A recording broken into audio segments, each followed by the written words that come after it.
special delivery from OnePlus. Happy OnePlus 6T day, guys. I have the 6T in this box right in front of me. Big thanks to OnePlus for sending one my way and partnering with me on this video. But let's open it up and see what it's all about. Wow, so much stuff. Where do I begin? Ooh, this is nice. It's a nice little red microfiber with that OnePlus logo on there. Got some cases for the phone. Ooh, oh, and some earbuds. Oh, these are the OnePlus Type-C Bullets earphones. So you can plug them right into the phone with that USB-C cable. Just a nice little touch, you know, you gotta appreciate the details. Here's a closer look at 3 of the new cases, that red silicone, the black nylon, and the sandstone. I love the way that all of them look and feel. Especially love the nylon. It just has this like really nice texture to it. But here's what we've been waiting for, the OnePlus 6T. Let's open it up.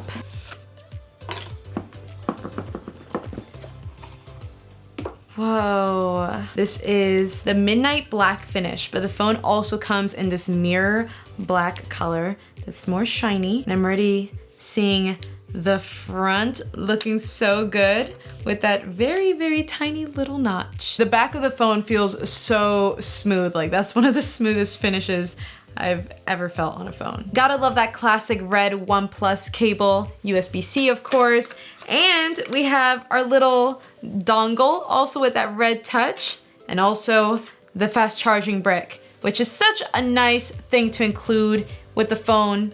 Like every phone should have a fast charging brick in their box. So there's all of our OnePlus 6T accessories, but now let's turn on the phone.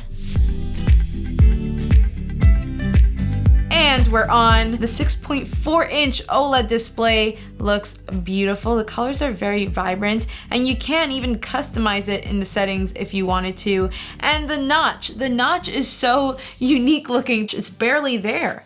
Compared to some other phones, that's just a little dip, a little slope. But you can go into settings and actually disable it if you don't want to deal with the notch. We have face unlock here, so we can unlock the phone with facial recognition. You can use your face to unlock your phone now. Perfect.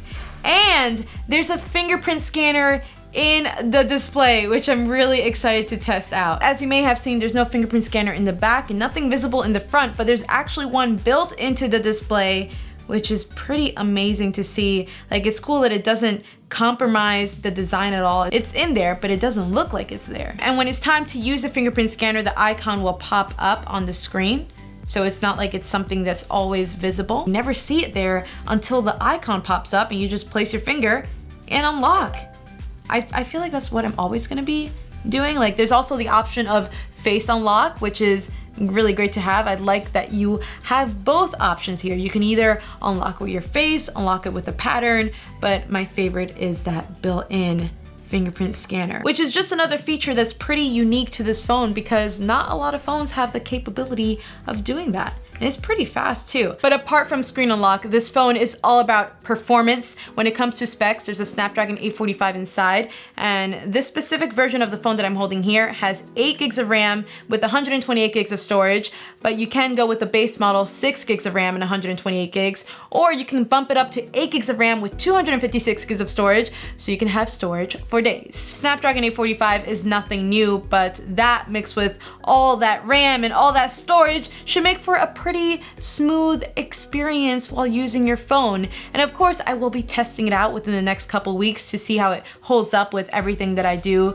But I'm also really excited to test out gaming mode on this phone. You can actually just toggle it on by swiping down on your notification shade, and when you do turn on that gaming mode, it'll automatically optimize the CPU, GPU, and RAM. That should make any type of gaming on here so much smoother and snappier. You can even block out or just reduce the amount of notifications that come to your phone and the way that they're displayed once you're in a gaming app, so it doesn't disturb you as much. You also have the ability to lock screen brightness so it doesn't shift up and down while you're gaming. And with network boost, when you have that on, it'll basically just send all of your network data to your gaming apps and it'll limit it to all the other non-gaming apps. So basically, if you're a hardcore phone gamer or you just like to play a lot of games on your phone, you should probably check this phone out. Like I'm just really excited to play a bunch of games now. Of course, we can't forget to talk about the cameras on here. We have a dual 16 megapixel camera setup on the back with an aperture of 1.7, optical and electronic image stabilization, and also 4K video at 30 and 60 frames per second. And on the front with that selfie camera, we have 16 megapixels with an aperture of 2.0,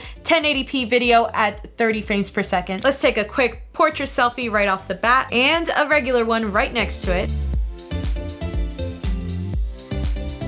And here's a good variety of some other shots that I took, and so far, looking good. And just like with gaming mode, I'm excited to test this camera out even more within the next few weeks and see how it does against some other smartphones like I usually do, because there's actually a lot of features built right into the camera app, like even a night mode that makes low light pictures even brighter. Portrait pictures are also looking a lot better this year, so definitely stay tuned for a more in-depth look at the camera. And yeah, overall, this phone is looking pretty great. And I didn't really talk about battery life because I haven't had the phone for that long, but there's a 3,700 milliamp hour battery inside. That mixed with the fast charging that's built in and the fast charging brick should make for some pretty great battery life, but I guess we shall see in 2 weeks. Let me know in the comments what you guys want to see in my full review. Thank you so much for watching my first look at the OnePlus 6T, and I'll see you guys later.